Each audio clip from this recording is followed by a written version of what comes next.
y bienvenidos a este webinario, que es uno de los webinarios en los que tradicionalmente hacemos en Eureka y que están vinculados a llamadas concretas dentro de Eureka. Y que sobre todo os va a contar Antonio Gómez, que es mi compañero en la Dirección Adjunta de Cooperación Tecnológica y que está encargado de esta llamada que vamos a hacer dentro de uno de los clústeres que tiene Eureka y con una temática concreta que ya os irá contando Antonio ahora. En mi caso soy Óscar Fernández, el coordinador nacional de la oficina Eureka en España. En Eureka en España la responsabilidad la lleva CDTI y esa responsabilidad cae dentro de nuestra dirección adjunta. Y mi idea, además de daros la bienvenida a este webinario y daros las gracias por asistir y desearos que estéis todos bien en esta situación que todavía estamos sufriendo de pandemia, es daros una pequeña introducción muy básica a lo que es Eureka, por si alguno no tenéis experiencia con el programa. Ya digo, simplemente una pincelada general para que entendáis un poco el marco en el que nos movemos dentro de esta llamada concreta. Eureka es uno de los programas de cooperación tecnológica internacional que gestionamos en CDTI. Una de las misiones, uno de los objetivos que tenemos en CDTI, aparte del apoyo a nuestra industria a través del desarrollo tecnológico, es la representación y el apoyo a las entidades españolas en programas internacionales. Y uno de los programas que más solera tiene es el programa Eureka, que sigue un poco la filosofía de lo que hacemos en CDTI, pero a nivel internacional. Y además no solo a nivel europeo, que era un poco el inicio del programa, sino que ya estamos tocando países en todos los continentes. Entonces surgió hace bastantes años, estamos ahora con la celebración del 35 aniversario, y básicamente lo que es una red de entidades públicas que apoyan la I+D. El objetivo era intentar encontrar algún marco que nos sirviese para coordinar esos instrumentos que tenemos de apoyo a la I+D en una derivada internacional. Al final, todos los países que participamos tenemos algún tipo de apoyo, algún tipo de instrumento que puede apoyar esa I+D internacional, y lo que queremos no es añadir fondos para un programa de financiación común, como sería el conocido programa Marco, sino utilizar las herramientas nacionales, pero dentro de un ámbito internacional en donde las diferentes entidades públicas que hablamos más o menos un mismo idioma nos podamos coordinar de la manera más eficaz y eficiente. Entonces, eso es lo que nos ofrece Eureka a las entidades públicas, una plataforma para poder utilizar nuestros instrumentos de apoyo a la I+D, pero con una dimensión internacional. De manera que nosotros apoyamos a nuestros socios y las otras agencias que participan en el proyecto apoyan a los suyos, y podemos saber de primera mano que realmente ese apoyo se está siguiendo, se está formalizando en los diferentes países en los que hay socios, etcétera, etcétera. ¿Vale? Ese es el objetivo principal que tiene Eureka. ¿Cuál es la unidad básica de ese apoyo? El proyecto. Al final lo que perseguimos, lo mismo que hacemos en CDTI a nivel nacional, es sobre todo apoyar a proyectos de desarrollo tecnológico. Entendiendo I+D+I en el sentido amplio, sí que uno de los conceptos que siempre suele haber en Eureka es la flexibilidad. Bueno, pues el tipo de proyectos que apoyamos en Eureka es bastante flexible. Se permiten, y ahora estoy hablando en general, luego Antonio ya irá particularizando para el caso de esta llamada, pero de manera general en Eureka, básicamente, con que haya 2 países que pertenezcan a la red, en donde cada uno de los socios tenga una parte de desarrollo tecnológico, en cualquier sector se puede presentar un proyecto, ya digo, en Eureka. Luego ya Antonio os contará el caso concreto de esta llamada. No entidades que hacen especificaciones, entidades que hacen una validación final.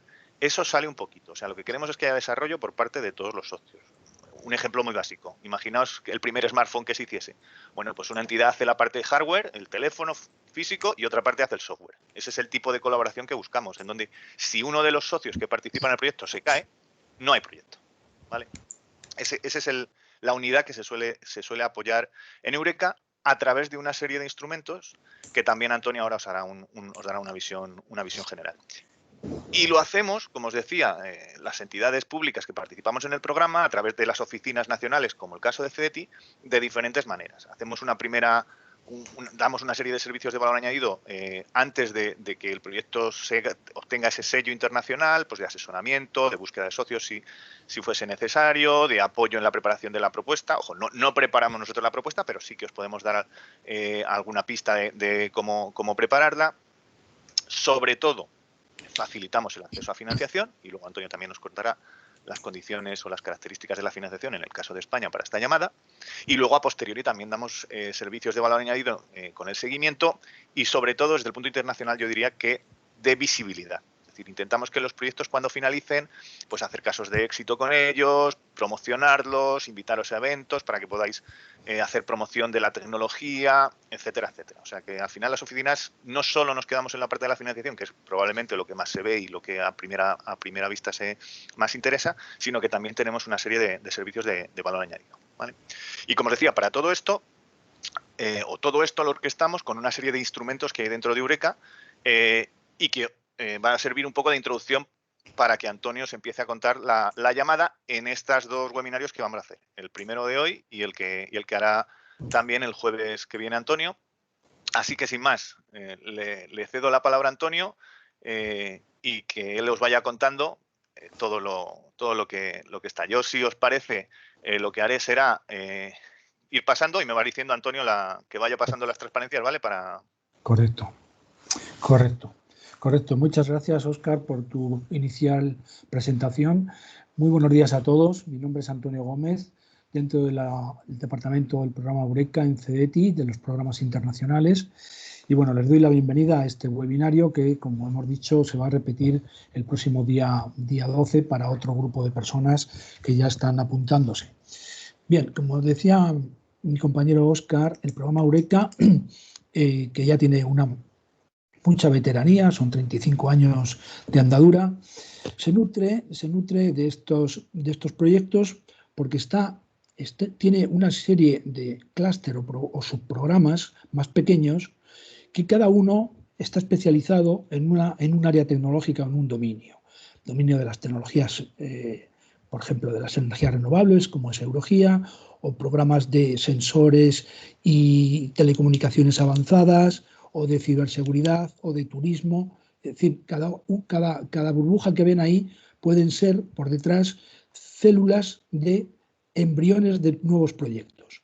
Si pusiéramos el árbol al revés y viéramos que las ramas se convierten en raíces, diríamos que a través de esas raíces el árbol se nutre desde el suelo de proyectos de I+D hechos en colaboración en diferentes dominios tecnológicos. El que nos ocupa hoy es la rama de las energías renovables, pero le hemos ampliado a otros muchos campos que tienen que ver con la economía de transición a una economía verde, más libre de emisiones, más respetuosa con el medio ambiente, con el final objetivo de frenar y adaptarnos al cambio climático que ya estamos viviendo, ¿no? Entonces, el programa Eureka, como digo, tiene esa facultad que se nutre de muchos proyectos que proceden de muchas incubadoras de proyectos que podríamos decir que son esos clústeres, ¿de acuerdo? Esto es el panorama que les dibuja para que esta gran familia de países que se nutren en el programa Eureka pues tenga esta supervivencia tan larga, cada vez se nutra de más países que quieren adherirse a la iniciativa. Ahora estábamos oyendo que el país Singapur quiere unirse próximamente a esta iniciativa y, como van a ver más tarde, ya verán que aquí, en esta en concreto de Green Transition, hay 9 países y algunos pues no son exactamente europeos, son de otras fronteras mucho más lejanas, incluso de otro continente. Bien, pasamos a la siguiente.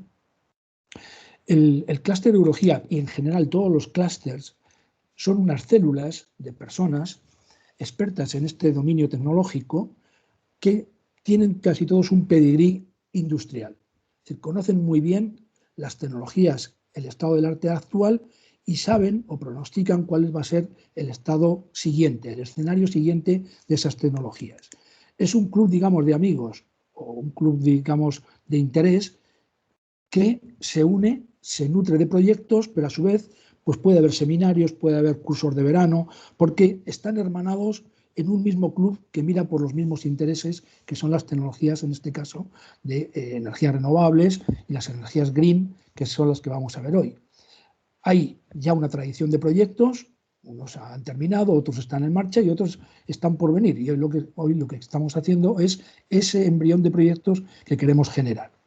Entonces, al final, lo que conseguimos es lo que decía el principio Eureka fundamental, generar proyectos para hacer una mejor capacitación tecnológica de las empresas, que tengan cada vez mayor dominio en el territorio internacional, que sepan vender más, que exporten más, que sean más capaces y que se puedan tutear al mismo nivel como empresas muy potentes, pues americanas, japonesas, chinas, etc. Queremos que Europa levante su nivel tecnológico en base a buenos proyectos de I+D. Sí, pasamos. Los países que participan y que apoyan esta llamada son estos 9 que vemos aquí: Austria, Bélgica, en la región de Flandes, Dinamarca, Hungría, Luxemburgo, Sudáfrica, Corea del Sur, España y Turquía. Anteriormente, hace pocas semanas, había 2 más. Estaba también Alemania y estaba también Portugal. Pero bueno, dado que otros clústeres que están ahora mismo activos con llamadas, por ejemplo, en inteligencia artificial, hay un clúster, hay una llamada ahora mismo en activo, puede ser que algunos países estén ahora mirando más por otros clústeres o por otras llamadas que por esta, y por eso se han descolgado en el último minuto. No quiere decir que si entre estos países que estamos aquí retratados sacamos un proyecto, podemos invitar a un tercer país, a una entidad de otro país. Pero bueno, habría que hablar con sus oficinas nacionales a la hora de que quieran respaldar la financiación de este participante que procede de dicho país, ¿de acuerdo? Pero en principio contamos con este club de 9 amigos para hacer proyectos en este dominio de la Green Transition. Pasamos. ¿Sí? Bien. ¿Por qué nos hemos puesto esto de Green Transition como una cosa esencial? Bueno, a todos nos alertan noticias como la que ponen ahí, que apareció el 14 de septiembre, que un gran bloque se está separando de la zona del Ártico con una superficie de 110 kilómetros cuadrados y cuyas temperaturas ya se venían observando que habían subido de media más de lo necesario. Pero es que ahora en enero se ha producido otra noticia que dice que también del Ártico, o una superficie equivalente a 2 veces la isla de Menorca, se está generando una grieta y se está empezando a separar. Es decir, las consecuencias de estos cambios para la especie humana, para su supervivencia, para la cadena alimentaria, para el clima, pueden ser nefastos. Entonces, todo esto es lo que hace que ahora mismo esté, por lo menos Europa, liderando a nivel mundial la sensibilidad política y social de la ciudadanía para conseguir que frenemos el cambio climático, nos adaptemos a él y poder en lo posible retener la subida media de la temperatura del planeta a no más de 1,5 grados. Y esto lo queremos conseguir hasta 2050, con escalones de 30, 40, 50. Es decir, de aquí al 2030 hay una serie de hitos, del 30 al 40 y otros, y del 40 al 50 y otros. Precisamente España está mandando, igual que todos los países de Europa, están enviando a la Comisión lo que llaman el Plan Nacional Integral de Energía y Clima. En ese plan se observa cuáles van a ser las inversiones a medio plazo para conseguir una serie de hitos importantes de disminución de la energía procedente del carbón, el impulso a las energías renovables, a la eficiencia energética, a la movilidad eléctrica, etcétera, etcétera, etcétera. Seguimos. Bien, ¿en qué nos vamos a apoyar para hacer estos embriones de proyecto? Bueno, pues nos podemos fijar en estos grandes vectores que son un caladero de proyectos importantísimo. Por ejemplo, hablaremos de todas las energías renovables que van a sustituir a las energías sucias o procedentes de carbón o de fuel o de gas. Entonces estamos hablando de todo lo que sea energía solar, del viento, o energía fotovoltaica, o energía de concentración, o biomasa, etc. Nos fijaremos también en la energía del hidrógeno. El hidrógeno puede ser de procedencia verde. Entonces, la producción de dicho hidrógeno verde a través de energía renovable, su almacenamiento, su distribución, su utilización final en diversos campos, eso es una fuente importante de proyectos. la captura del CO2, la captura también de otros gases que están haciendo el efecto de pantalla y de invernadero, como es el metano, el CO2, los óxidos de nitrógeno, etcétera. Todo eso, si se puede evitar su emisión, pero encima si se puede capturar y se puede reutilizar de alguna manera, pues mejor. Todas las emisiones se achacan mucho al sector transporte, al sector residencial o de edificios, pero sobre todo a estos dos. Entonces, toda la movilidad se pronostica que pueda ser cada vez más eléctrica que de motores de combustión. Y lo mismo para los edificios. Todo aquello que sea climatización, calefacción, iluminación, todo lo que sea más green y más ecológico, mejor. Y con más eficiencia, tratando de ahorrar y no de despilfarrar.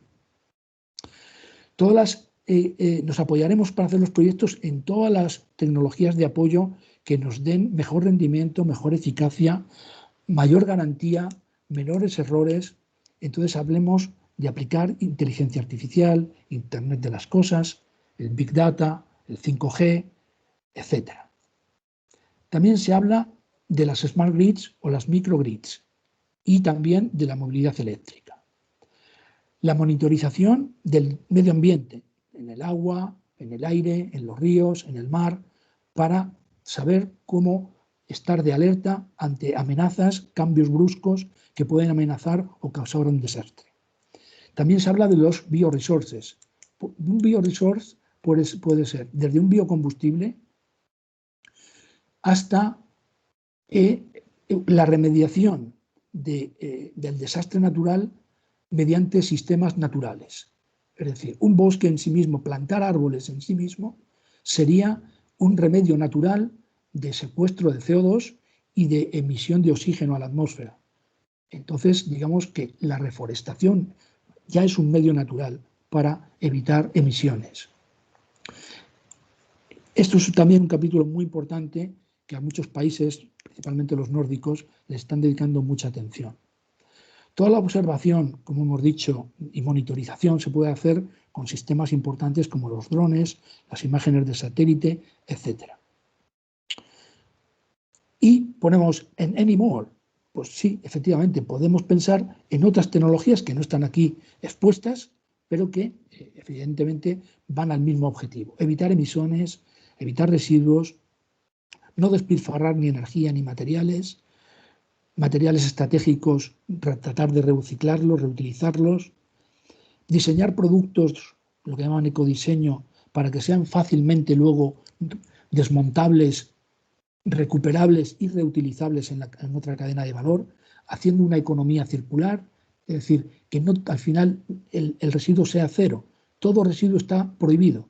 Cualquier residuo tiene que entrar en algún momento en la cadena de producción de otro producto o de ese mismo. Pero no está bien visto que llegue a un vertedero. Tiene que ser un producto que dé la vuelta y cuantas más veces mejor. Un ejemplo que se pone es el aluminio. Bueno, el aluminio, pues una bicicleta de aluminio, probablemente ese aluminio ha podido proceder pues, de latas de refrescos o cualquier cosa así. Es decir, es un material que gracias a Dios pues, se recicla muy bien y se le pueden dar muchas vueltas y hasta agotarse, ¿no? Pasamos a otro. ¿Sí?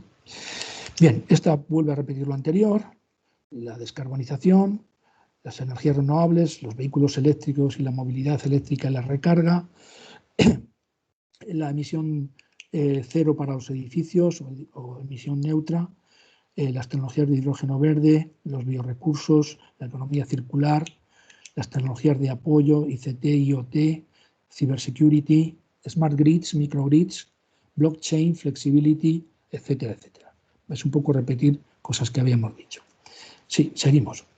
Bien, no es fácil poner a todos los países de acuerdo.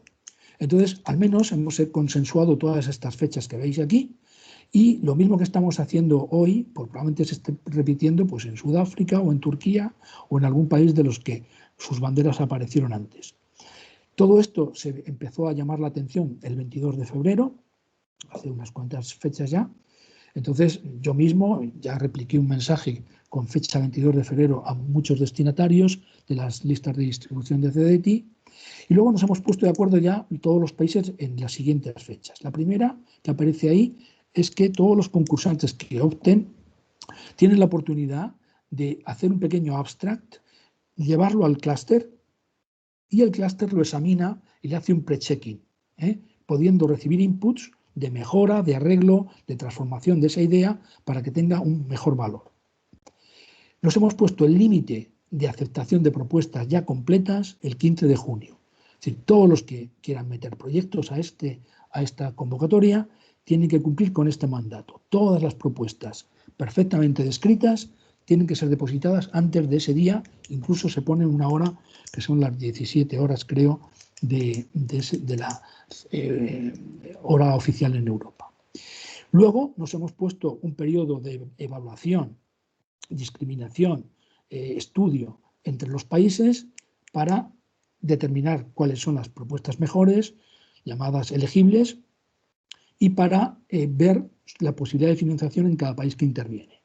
Entonces nos hemos dado un timing más o menos pues desde junio, desde que ustedes entregan las propuestas hasta noviembre del 21, con el objetivo de decir a los concursantes que aquellos que aprueben la financiación podrán comenzar el proyecto o bien en diciembre del 21 o en enero del 22 aproximadamente. Pasamos. Esta lámina que tengo aquí se extiende en más renglones hacia abajo, vuelve a repetir y hace énfasis otra vez en esas fechas tan importantes. La primera es la entrega de los cuestionarios descriptivos de los proyectos. La propuesta completa, la Full Project Proposal. Son elementos, documentos, por así decir, cuando se imprimen, que pueden estar hablando de 20 o 30 páginas, incluso más, porque hay bastante grado de descripción en cada una de ellas.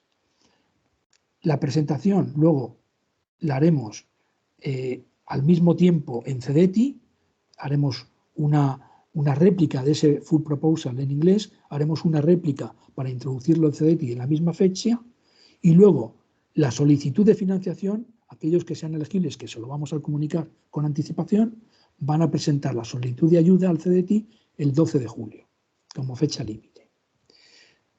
Los cuestionarios, los Full Project Proposals, se introducen en esta página web, Eureka, Eurogia, Green EU. Esa es la FPP, ¿de acuerdo? El clúster mismo se va a ocupar dentro de unas fechas, el 29 de marzo, de hacer un gran seminario internacional. Habrá compañeros míos que intervengan hablando de las cosas genéricas del clúster. Alguno comentará cómo son las ayudas nacionales pues en Dinamarca o en Austria, etcétera, y luego cuál es el procedimiento para introducir las full proposals y para acudir a ese pre-checking de las propuestas antes del 1 de abril. Seguimos. Bien, ahí vemos otra vez repetido los países que han adquirido el compromiso, los 9 que hemos dicho antes: Austria, Flandes, región de Bélgica, Dinamarca, Hungría, Luxemburgo, Turquía, España, Corea del Sur y Sudáfrica. El Brokerage Event que hemos dicho, que es ese dominio donde se pueden presentar las propuestas, donde se puede hacer una presentación express de mi propuesta al objeto de llamar la atención a otros y que se sumen a ella y formar el embrión de proyecto, y el examen previo de propuestas hasta el 1 de abril. Luego las fechas, otra vez, incidir la fecha de entrega del Full Project Proposal, el 15 de junio, al mismo tiempo introducir en el CEDETI, en la sede electrónica del CEDETI, la petición de proyecto internacional, que tenemos la intención de hacer, el PCTI. Nosotros, los países, en concreto en España, nos vamos a comprometer a dar la elegibilidad. Los países, imagino que los 9 estamos de acuerdo, lo hemos visto antes, en presentar una elegibilidad hacia 22 de junio. A partir de esa fecha, ustedes reciben que ya pueden hacer la solicitud de ayuda al CEDETI a un proyecto de I+D, PID. Eso sería para que ustedes, con esa fecha límite, introduzcan el expediente de petición de ayuda económica. Luego, entre las oficinas nacionales que intervenimos y el clúster, tenemos la intención, y a todos aquellos que nos hemos puesto de acuerdo en darle elegibilidad, darle el sello Eureka, que es una carta formal digamos, título universitario, en el cual se comunica a cada concursante de proyecto que se le ha admitido el proyecto y que tiene el sello Eureka, con un número de identidad X. Ese sello de identidad no solamente abre las puertas a la financiación nacional, sino que es un sello, digamos, de prestigio, de reconocimiento, de valía, por estar actuando en una esfera internacional de proyectos de una categoría, digamos, por encima de la media. ¿De acuerdo? El proceso de finalización de la evaluación en CEDETI acabará en diciembre y se pronostica que los concursantes comenzarán los proyectos en diciembre del 21 o en enero del 22. ¿Seguimos? Bien. Una vez dicho todo esto, vamos a decir que es un proyecto tipo ¿cuál es el retrato robot? ¿De acuerdo? Primero decirles cómo se argumenta un proyecto. Un proyecto es, por así decir, como si ustedes hicieran una casa en un terreno y quieren hacer una casa de campo con tejado en pizarra y un jardín y una piscina. Pues bueno, pues ese proyecto de casa que ustedes han imaginado, pues van a tener que concursar una serie de empresas ahí, que cada una domina un terreno. Unos son albañiles, harán todo el proceso de albañilería, otros son electricistas, harán todas las instalaciones, otros son fontaneros y harán todas las instalaciones de agua y saneamiento, otros son los de la jardinería y la piscina, en fin, concursan subproyectos de mi proyecto casa. Pues así es como se describe un proyecto, por subproyectos, cada uno capitaneado por un líder, que es el máximo especialista, pero que evidentemente cuando el fontanero tiene su proyecto en la mente, tiene que contar pues, por dónde van los planos de los cables de la luz, porque no puede mezclar o ir casi por el mismo sitio las tuberías que piensa instalar con los cables de la luz que estará poniendo otro. Entonces tiene que liderar la tarea, el subproyecto de fontanería, pero tiene que tener en cuenta otros actores. Por tanto, en un proyecto es lo mismo, se divide en subproyectos, cada subproyecto tiene un líder, pero concursan otros. El líder normalmente pone más esfuerzo económico y más horas hombre a esa tarea, y cada subproyecto tiene unas tareas asignadas, unos deliverables y unos milestones, objetivos a cumplir. Y esas subtareas tienen unos calendarios, desde timing 0 al timing más 12, que sería 12 meses. Es decir, está establecido entre un horizonte temporal, que eso se refleja normalmente en un diagrama Gantt con actividades y eje de tiempos.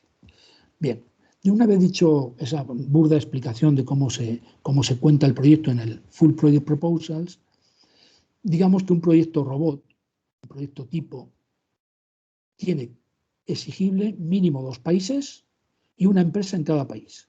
Esas empresas no pueden ser de la misma familia. Habría que, si es Siemens España y Siemens Dinamarca, pues habría que invitar a un tercero, porque no vale elegir como socio de otro país a uno que es de tu mismo grupo o de tu misma familia. Entonces, actuando 2 empresas en cada país que sean independientes. Eso es el mínimo. Luego, como subcontratados de las empresas, pueden ir los centros tecnológicos, las universidades, institutos tecnológicos, institutos científicos o singulares, etc. ¿Por qué el liderazgo es siempre industrial? Bueno, se dijo al comienzo de las iniciativas, porque Eureka ya nació así, porque era la voluntad de poner las cosas pronto en el mercado, que cuando acabe el proyecto y a los 2 años veamos las cosas ya funcionar y disfrutándolo los ciudadanos y la sociedad. Entonces, como consumidores o clientes de esos nuevos productos, procesos o servicios. Entonces, para garantizar ese enfoque al mercado en un medio corto plazo, es por eso que se hace mucho énfasis en el liderazgo siempre de empresas.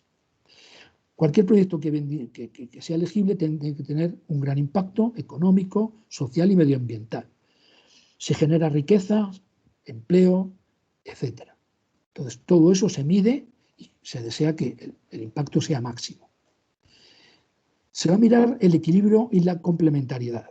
Ningún país, cuando se haga el reparto de presupuesto, ningún país ni ninguna empresa puede acaparar más del 70% del presupuesto. Estamos hablando de la cooperación, el equilibrio y la complementariedad. Ninguno tiene que ser un dominante sobre el resto. Tiene que haber una distribución de tareas equitativa, cada uno en su especialidad, de tal manera que se mantenga hasta esos límites. Se incentiva que participen pymes, esto se habla siempre, en todos los foros. Es mejor las pymes que participen las pymes, que se internacionalicen, que se acostumbren en sus organizaciones a ser cada vez más penetrar en otros mercados, que tengan más aliento de hacerse más grandes. Pero no quita que también las grandes puedan actuar, lógicamente. La complementariedad entre los socios ya lo hemos dicho, y que cada uno sea competente y excelente en su dominio o en el terreno que pisa. También es importante elegir el líder. El líder de un proyecto de estos, que dura 2 o 3 años, que es complejo técnicamente, es muy importante que el líder domine mucho esta especialidad. El líder es el arquitecto de ese edificio o ese chalet que estábamos imaginando.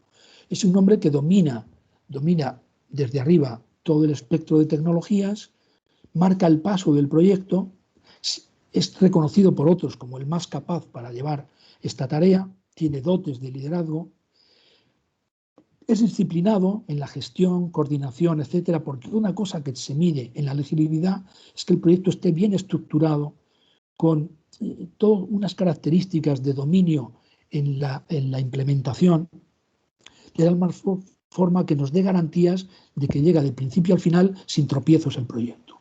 O sea que la gestión, el esquema de proyecto, la planificación es muy importante y eso se mira ya en la elegibilidad.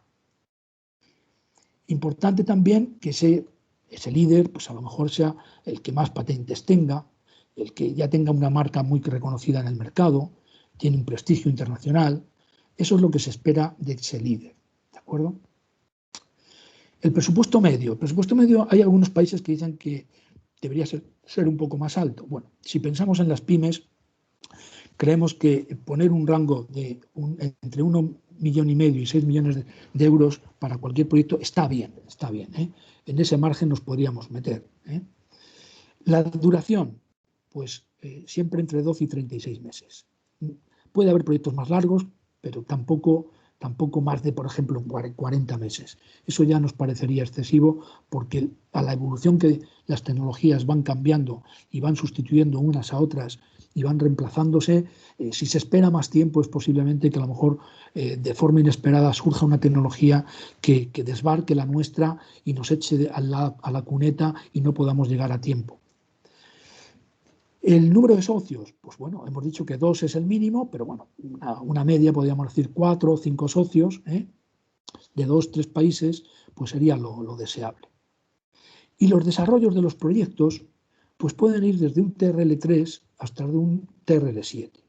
Es decir, suponemos que vamos a terminar el proyecto en un desarrollo, en un prototipo que vamos a probar en un entorno controlado, simulado, parecido al real, pero no siendo el real.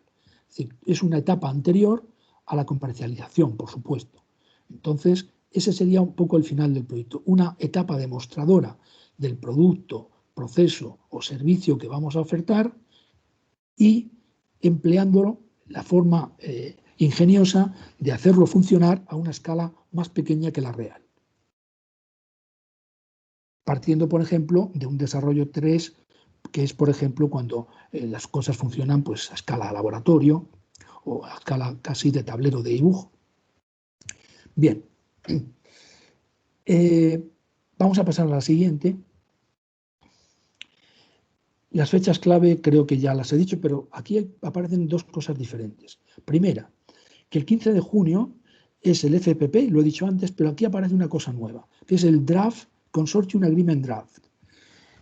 Bien, el Consortium Agreement es un documento en inglés, normalmente lo circula el líder del proyecto, y es un documento muy importante, porque es el dictado o el guión que se va a seguir durante el proyecto y posiblemente a posteriori, porque ahí se habla de los derechos y obligaciones de cada una de las partes, pero se habla también a futuro quién va a explotar y de qué forma va a explotar los resultados del proyecto. Se habla de reglas de confidencialidad, se habla de reglas de compromiso, de reglas de sustitución de un socio que no funcione, de penalizaciones incluso del socio que se retire sin justificar su actuación. Es decir, es un documento muy importante. Y al principio nosotros os pediremos el draft, pero en un momento dado, cuando vayamos a financiar el proyecto, ese documento agreement tiene que estar firmado por todos los socios. Como es un documento complejo, que interviene en la parte jurídica de cada empresa, como digo, pues es muy importante redactarlo bien, estar en consenso con los demás socios y llegarlo a la firma. Pero ese proceso es largo. Entonces, nos conformamos con que el proyecto, el agreement, esté al principio en borrador, pero desde luego cuando se vaya a financiar el proyecto en España y en los demás países, dicho agreement tiene que estar firmado por todos. Son documentos, como he dicho, que se hacen en inglés, que se adaptan en inglés. Las personas que vamos a intervenir en esto desde el lado español somos Antonio Gómez y desde Eurogia un contacto del equipo de Eurogia, del equipo técnico, que le llegan los correos a través de ese que pone ahí contact@eurogia.com. Bien, había dicho que el 1 de abril en inglés podemos redactar un resumen previo o borrador, verterlo en Eureka Eurogia Green y el día de...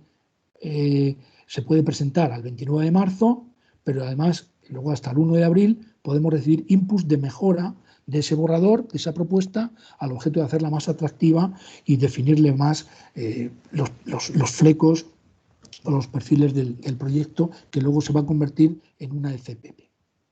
Bien, hemos dicho que al mismo tiempo que entreguemos eso, tenemos la obligación de entregar en CDTI lo que llamamos el PCTI. Es decir, avisamos con este documento que digo ahí, el PCTI, Proyecto de Cooperación Tecnológica Internacional, estamos avisando a CDTI de que nos estamos introduciendo en un proyecto internacional.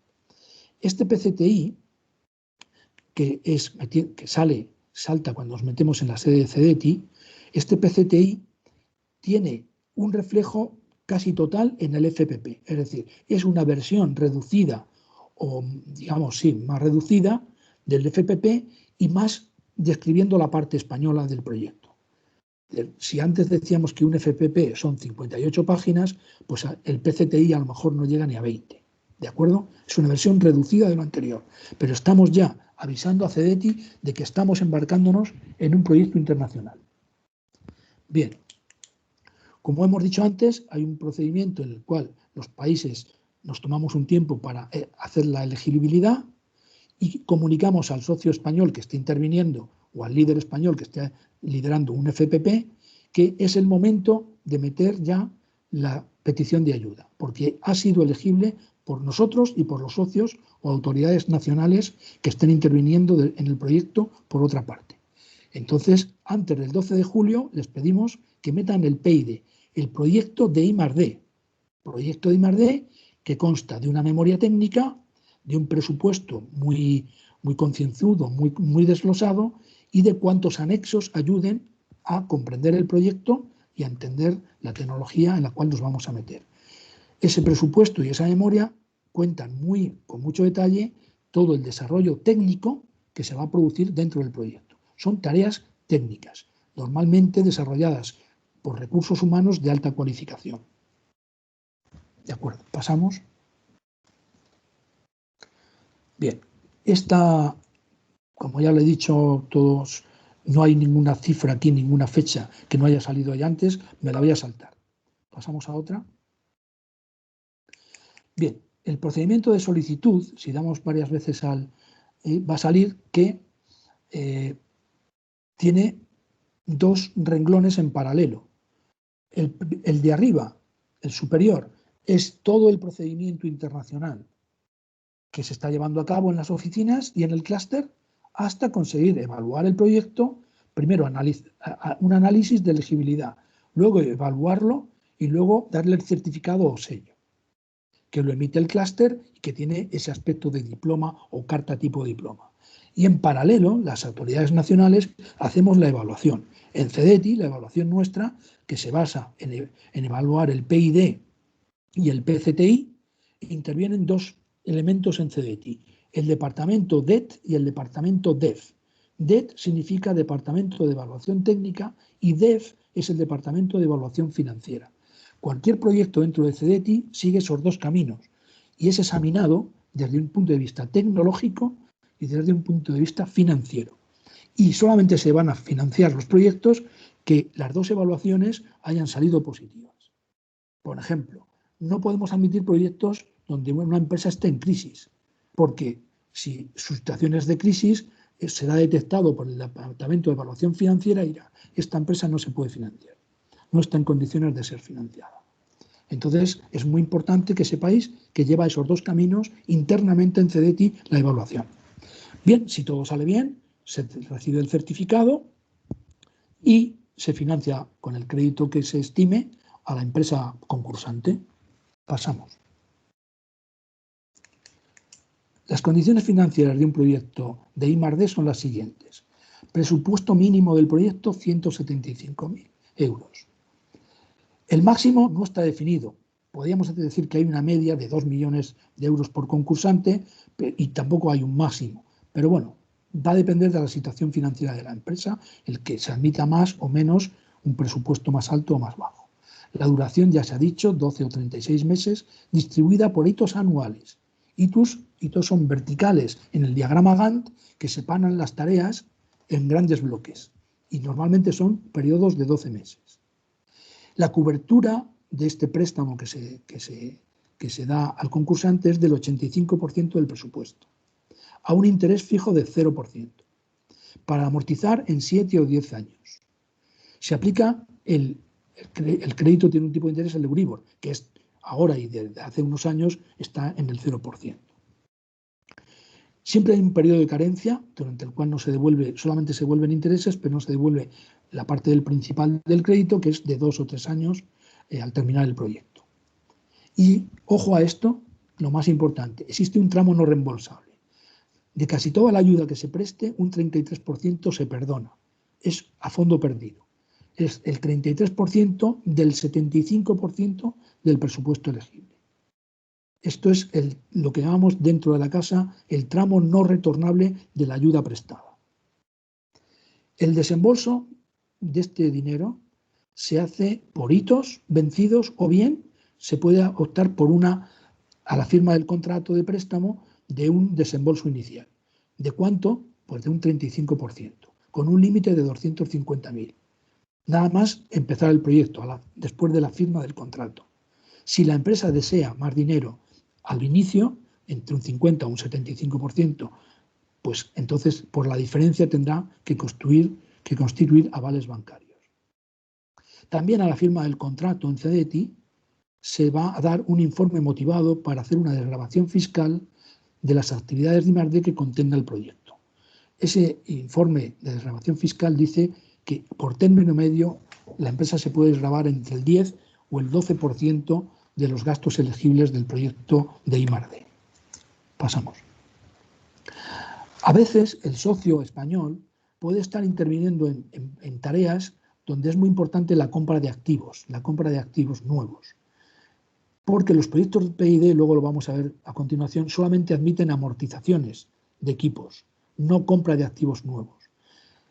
Entonces el CEDETI nos da a elegir a la hora de financiarnos 3 opciones.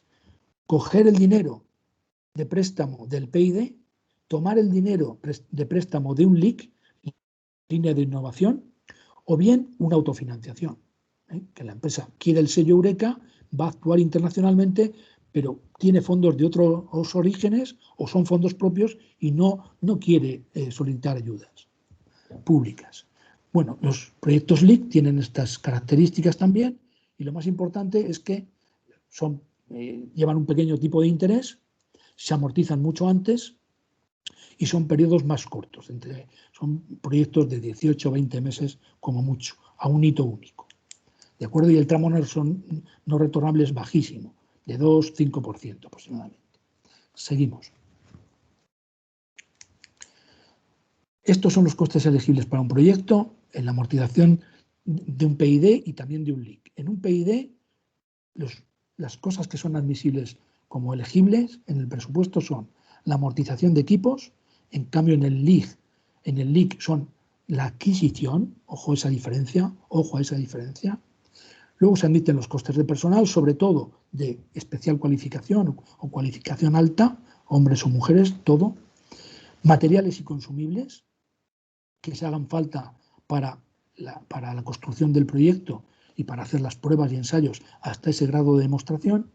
La contratación de servicios externos de consultoría o de asesoría, o bien subcontrataciones técnicas de los centros técnicos, de los departamentos universitarios o de los centros de investigación.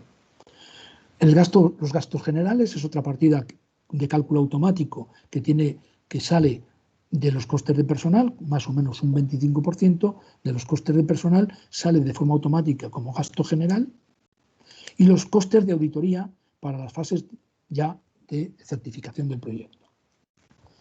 Bien, lo que no se admite en los proyectos PID o LIC son, por ejemplo, terrenos y construcciones, la amortización de equipos. El amortización de equipos sí se admitía, como hemos dicho, en el PID, pero no en el LIC. Mucho ojo. Bien, seguimos. Bueno, y me parece que esta es casi la penúltima lámina, que dice que les recuerda a todos ustedes cuáles son las fechas clave que tenemos ahora en mente. La primera, el 22 de febrero que es hoy, bueno, pues cuando se lanzó la call, el 29 de marzo y el 1 de abril, recuerden, uno para hacer el brokerage y el otro para hacer examinados de una propuesta, digamos, todavía muy embrionaria, muy primaria, y luego, ojo, la fecha de deadline del 15 de junio. ¿Seguimos?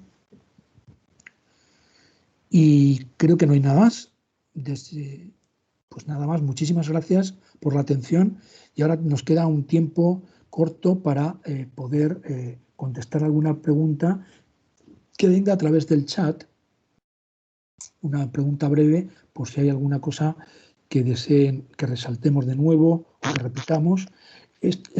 También decir que se está grabando toda la conversación que estamos manteniendo, con lo cual en algún momento les indicaremos en el chat dónde está esta sesión grabada. Ya va grabándose de 58 minutos en este instante. Antonio, hay un par de preguntas en el chat. ¿Las puedes ver? Pues ahora mismo no. Arriba, el icono este del bocadillo. Chat. Sí. Hay un par de preguntas de Lucas. A ver, Lucas dice, en una de las preguntas dice, ¿se puede presentar una empresa española y una empresa italiana? Pues en principio no. Hemos dicho que en principio son esos 9 países como primordiales. Tenemos que elegir un socio de ahí sí o sí. ¿Que luego queremos invitar a una empresa italiana? Pues habría que, es un trámite un poco engorroso porque hay que preguntar a la Oficina Nacional de Eureka de aquel país si está dispuesta a intervenir en este proyecto, a amparar o soportar la financiación de este concursante italiano. En fin, complicaría las cosas. Yo diría que nos centremos en los 9 países que se han adherido y que han dicho que ponen fondos para esta misión. También hay otra pregunta que dice, ¿el requisito de TRL es solo para proyectos de desarrollo? Es decir, ¿podemos presentar una tecnología con un TRL alto en forma de un proyecto innovador? Bueno, como he dicho, hay un rango de TRLs que es el típico. Si lo presentamos a un TRL alto, probablemente no tenga cabida. Tenemos que acabar el proyecto en un TRL 7, como mucho. No deberíamos pasar de ahí. Como repito, llegar a un demostrador suficientemente vistoso, que podamos ensayar una serie de características casi a escala real, pero en un entorno simulado y a una escala un poco que no sea todavía la definitiva. Ese es el TRL7 que esperamos terminar cualquier proyecto.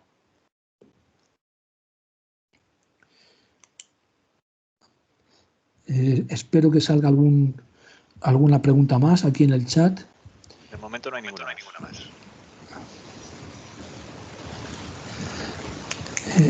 Lucas levanta la mano de nuevo.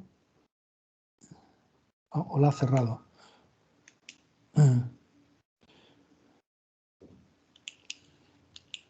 Estoy esperando alguna llamada, o sea, alguna pregunta más de parte de ustedes. El día 18 de marzo, el día antes de San José, vamos a hacer una repetición de este seminario. He dicho antes que hay bastantes ya personas apuntadas, pero todavía no he cerrado la inscripción, con lo cual, si alguien quiere repetir para ese día, me tendrá que comunicar vía email que así lo desea o que se apunte un compañero suyo de su misma empresa, etcétera. Yo estaría tentado incluso no de pasar listas, sino decirles a ustedes las personas, o sea, las entidades que están hoy aquí inscritas. No sé si eso, Óscar, simplemente decir el nombre de la entidad, para que sepan ustedes todos quién está mostrando hoy interés y quién posiblemente va a mostrar interés en el próximo seminario. No sé si eso, Óscar, se puede hacer o lo evitamos. Hombre, no lo solemos hacer, no sé qué opina la gente. Lo que sí, Lucas ha vuelto a levantar la mano, ¿eh? ¿Así? Pues Así que si quieres que lo cuente de viva voz la pregunta. sí, pues hola, vale, Lucas. hola, buenos días. Buenos días. Soy Lucas Antón de Abey Energy. Muchas gracias por el evento. Nada, tenía una pregunta más y bueno, ya que estábamos en la ronda, digo, os la hago por voz en vez de escribirla y así es más rápido. Sí. Me quedaba una duda un poco en tema de la financiación, ¿vale? He entendido entonces, o sea, la solicitud, el proceso de solicitud, por lo que he entendido, se hace un poco, digamos, decirlo de alguna manera, por duplicado, ¿no? Por una parte a lo que es el clúster de Eurogia y por otra parte al CEDETI, ¿no? Pero luego la financiación realmente proviene de CEDETI, ¿no? No es... Sí. No hay... Vale, y son todas las opciones son, digamos, de ayuda con tramo no reembolsable, ¿no? Sí. O sea, un préstamo, perdón, sí. Un préstamo. Es un préstamo con el tramo no retornable del 33, el préstamo cubriendo el 85% del presupuesto elegible y al 0% de interés para amortizar en 10 años. Y habrá tantos créditos como concursantes españoles estén metidos en un proyecto. Si un proyecto hay 3 participantes españoles, 3 empresas, pues las 3 van a introducir su expediente de ayudas y las 3 van a recibir un préstamo para sus actuaciones. El clúster, como decía ahí, en esa forma en paralelo de actuación, el clúster actúa como gestor del expediente internacional, valorando la actuación desde el plano internacional, desde un plano intelectual, digamos, a nivel internacional, viendo las bondades o réplicas de ese proyecto en el futuro, cómo afecta eso a la economía, digamos, internacional o europea. Es decir, ese es su panorama o su punto de vista inicial. Y luego, descendiendo, está CEDETI mirando los expedientes, las memorias técnicas, los presupuestos, los anexos y la situación financiera de cada entidad que va a venir a por la ayuda. Vale, muchas gracias, Antonio. Nada.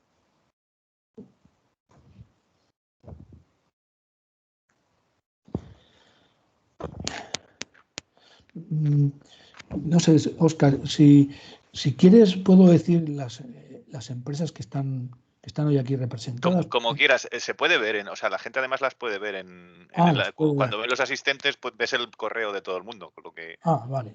Bueno, digamos, por así a grosso modo, hay empresas grandes hoy aquí, no sé, Saint-Gobain, la Fundación Protermosolar, que es una entidad muy importante, tenemos Acciona, Bioenergy, Cepsa, la Corporación Tecnalia, Saint-Gobain, Ingetim, FCC, y luego una serie de consultas, Tecnatom, Kira Ventures, hay alguna universidad también, y luego hay como 3 o 4 consultoras, por citar algunas, Incotec, Inditec, Otin Ricard, Siga, estoy hablando aquí, Aiming, con Y la primera, Aiming. Bueno, son algunas de las que me sale ahora mismo su nombre. Es decir, que hay bastante voluntad, bastante interés, y encima yo no descarto que de aquí para el siguiente seminario la matriz de personas que escuchen sea todavía más grande o el doble que esta. Y por mi parte, si no quieren alguna... Bueno, hay una persona que está, creo, escribiendo, Jesús Ángel La Parra. Nada, os decía que me tenía que ir ya. Muchas gracias, ¿vale? Muy Muy bien. interesante. Perfecto. Gracias. De nada. Hasta luego.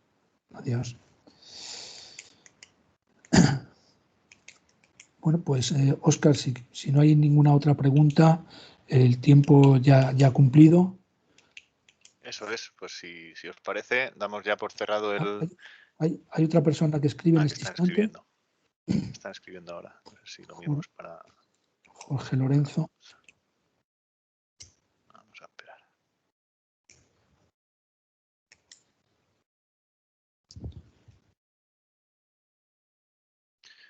La presentación y el vídeo, lo que decía Antonio, tardará un poquito en grabarse y cuando tengamos el enlace disponible, pues os enviaremos un mail para que sepáis dónde podéis acceder, ¿vale? Jorge, era para dar las gracias. Era para dar las gracias. Bueno, pues si quieres, yo ya me despido y tú lo cierras, Óscar. Por mi parte nada más, ahí habéis anotado mi contacto. Algunos me conocéis de anteriormente, sobre todo las empresas consultoras, me conocéis de otras actividades en CEDETI, porque ya, digamos, soy un veterano ahí en la casa. Muchísimas gracias por haber atendido al seminario y espero que sea una oportunidad para vosotros de engancharos a uno de estos proyectos y de motivaros al futuro para esta colaboración internacional que promete ser muy interesante y muy excelente. Muchas gracias a todos.